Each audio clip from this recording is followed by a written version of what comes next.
अस्सलामुअलैकुम, आप देख रहे हैं 39 न्यूज़। नजर डालते हैं आज की न्यूज़ पर।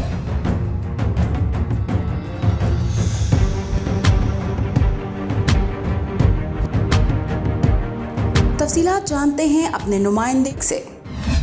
जी, आस्ट्रिया के शहर साल्जबर्ग में तहरीक इंसाफ आस्ट्रिया के एग्जेक्टिव अरकान की हंगामी मशावरती मीटिंग का इनेकाद हुआ, जिसमें पाकिस्तान में सियासी व मुआशी तशवीशनाक सूरत हाल का जायज़ा और आस्ट्रिया में तहरीक इंसाफ की कारकर्दगी का जायज़ा लिया गया।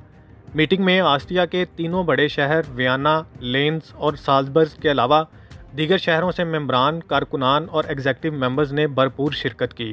एग्जेक्टिव मेंबर्स और कारकुनान ने इजहार ख्याल करते हुए कहा कि हम चेयरमैन इमरान खान के chief of staff doctor Shahbaz Gill पर सियासी मुकदमात और गैर आइनी व गैर कानूनी ज़हनी व जिस्मानी इंसानियत सोच तशद्दुद पर तशवीश का इजहार और पुरजोर मजम्मत करते हैं। तो हम लोगों ने ये जो फैसला करना है तो बेहतरीन चीज़ ये कि हम लोगों ने हम किसी को पाबंदी करें ना, हम किसी के मुँह में अपनी ज़बान अपना वो जो है अल्फाज डाल रहे हैं कि आप ये करें। जो भी करना है उन्हें बाबी मुशावरत से करना है, क्योंकि कुछ अर्सा हमें भी बयान फरमा दिया और इससे साफ झलक भी रहा था कि इसमें फ़वाइद, इसमें नुकसानात में ज़्यादा तफसीलात में नहीं जो इलेक्टेड पार्टीज बनी 2 साल के लिए बनी, 13 या 14 माह की बात पूरे यूरोप की बात। मीटिंग में एग्जेक्टिव मेंबर्स ने कहा कि अवाम ने इम्पोर्टेड हुकूमत को मुस्तरद कर दिया है और कहा कि हम इस फस्ताई हुकूमत की पार्टी चेयरमैन इमरान खान के बयानात और तकारीर को बराह रास्त TV पर नशर करने पर जानिबदाराना पाबंदी की शदीद अल्फाज में मजम्मत करते हैं। आखिर में अल्लामा गुलाम मुस्तफ़ा बलोच ने पाकिस्तान की सलामती और इमरान खान की सेहत और हिफाजत के लिए दुआ कराई। मोहम्मद आमिर सिद्दीक, नुमाइंदा खसूसी, 39 न्यूज़ HD, आस्ट्रिया।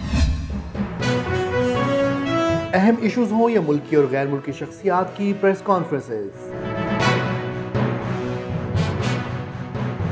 हर लम्हा बाखबर रहने के लिए हमारा YouTube चैनल सब्सक्राइब करें।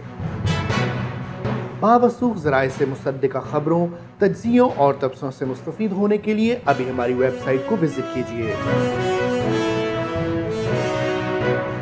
इसके साथ साथ आप हमें फेसबुक पर लाइक और फॉलो भी कर सकते हैं। इसके अलावा हर टाइम ओवरसीज़ पाकिस्तानियों के हालात और मसाइल के हल को जानने के लिए हमारी ऐप भी डाउनलोड कर सकते हैं। हम कर रहे हैं आपको हर लम्हा बाखबर, क्योंकि है 39 न्यूज़ पर आपका एतबार।